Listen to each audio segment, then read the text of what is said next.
बुलढाण्यात महायुतीतील भाजप आणि शिवसेनेमध्ये चांगलीच जुंपली आहे। शिवसेनेकडून पत्नी, मुलगा, पुतण्या, व्याही आणि जावई सर्व उमेदवारी एकाच घरात दिली जात असल्याचं सांगत एखाद्या व्यक्तीला सत्तेची भूक किती असावी अशी टीका भाजपचे जिल्हाध्यक्ष विजयराज शिंदे यांनी केली आहे।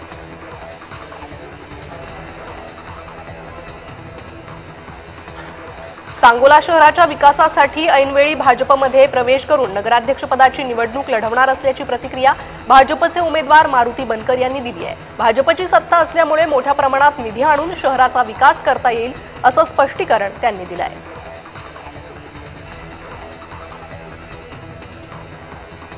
अलिबाग नगरपालिकेत आमदार महेंद्र दळवींना उमेदवार मिळाला नाही म्हणून त्यांनी शेकापशी हात मिळवणी केल्याचा आरोप माजी आमदार अनिकेत तटकरे यांनी केला। शेकापचा 7-12 कोरा करण्याची भाषा करणारे त्यांच्याशीच सेटलमेंट करताय ही दुटप्पीपणाची भूमिका आहे अशी टीकाही त्यांनी केली आहे। रायगड जिल्हा परिषद आणि पंचायत समिती निवडणुकीसाठी शिवसेनेचा प्लॅन तयार असल्याचं आमदार महेंद्र दळवींनी सांगितलं। नगरपालिका निवडणुकीत सुनील तटकरेंनी गेम प्लॅन केलाय, पण ग्रामीण भागात शिवसेनेची ताकद जास्त आहे असा इशारा दळवींनी दिला।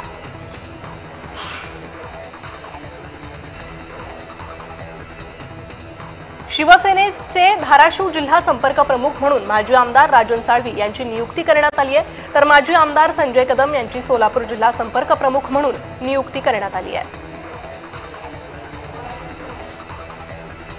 नागेश पाटील आष्टीकर हे मनाने आमचेच आहेत, सध्या केवळ शरीराने ते ठाकरे गटात आहेत असा दावा आमदार संतोष बांगर यांनी केलाय। राजकीय गणित जुळत नाही म्हणून ते तिकडे आहेत, पण गणित जुळाले की संतोष बांगर की जय म्हणत शिवसेनेत येणार आहे असंही बांगर यांनी म्हटलंय।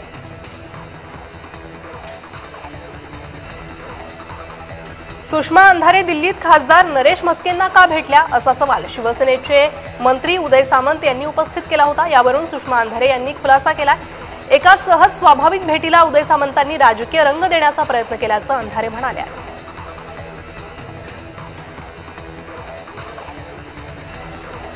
मंचर नगरपंचायतीच्या नगराध्यक्षांना भरघोस मतांनी निवडून द्या असं आवाहन मतदारांना माजी सहकार मंत्री दिलीप वळसे पाटील यांनी केलंय।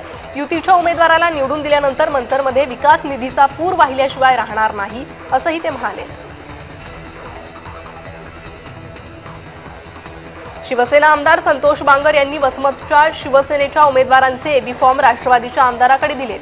शिवसेनेच्या जवळपास 15 उमेदवारांना एबी फॉर्म मिळालेच नसल्याचा शिवसेनेचे माजी मंत्री जयप्रकाश मुंदडा यांचा खळबळजनक आरोप आहे।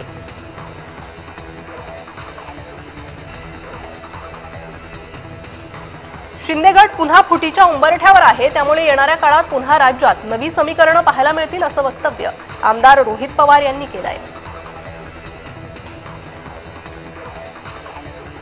सांगली जिल्ह्यात काँग्रेसच्या अपुऱ्या नेतृत्वामुळे पक्षाची वाताहात झाली आहे। नगरपालिका निवडणुकीत 8 पैकी 6 ठिकाणी काँग्रेसला आपलं चिन्ह सुद्धा राखता आलं नाही असं विश्वजित कदम, विशाल पाटील यांचे नेतृत्व अपुरे पडत असल्याचं दिसतंय। सांगली जिल्ह्याला काँग्रेसचा बालेकिल्ला मानलं जायचं, त्याचं जिल्ह्यात काँग्रेसच्या पक्षाची मोठी हानी झाल्याचं पाहायला मिळतंय।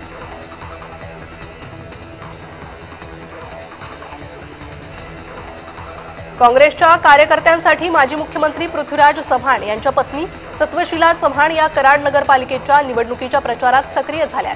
काँग्रेसचे नगराध्यक्षपदाचे उमेदवार झाकीर पठाण यांच्यासाठी शहरातून त्यांनी पदयात्रा काढली आहे।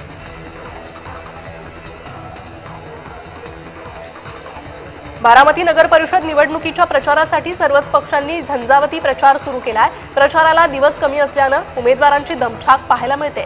प्रत्येक उमेदवार कार्यकर्त्यांसोबत प्रभागांमध्ये प्रचार रॅली काढत आहे।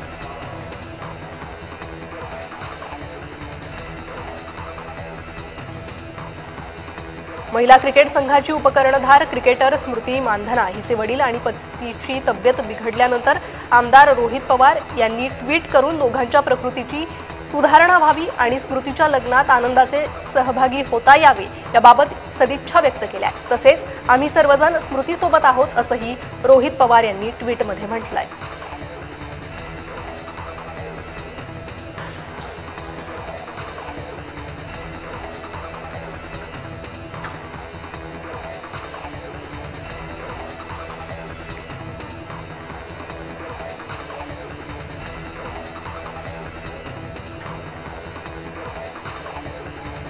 वर्ध्यात नगरपालिका निवडणूक प्रचार जोरात सुरू असल्याचं पाहायला मिळत आहे।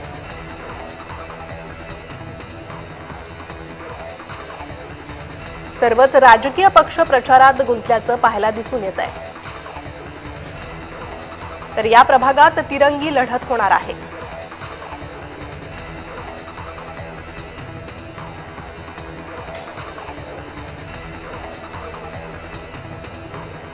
उमरग्यात भाजपच्या प्रचाराचा शुभारंभ झालेला आहे।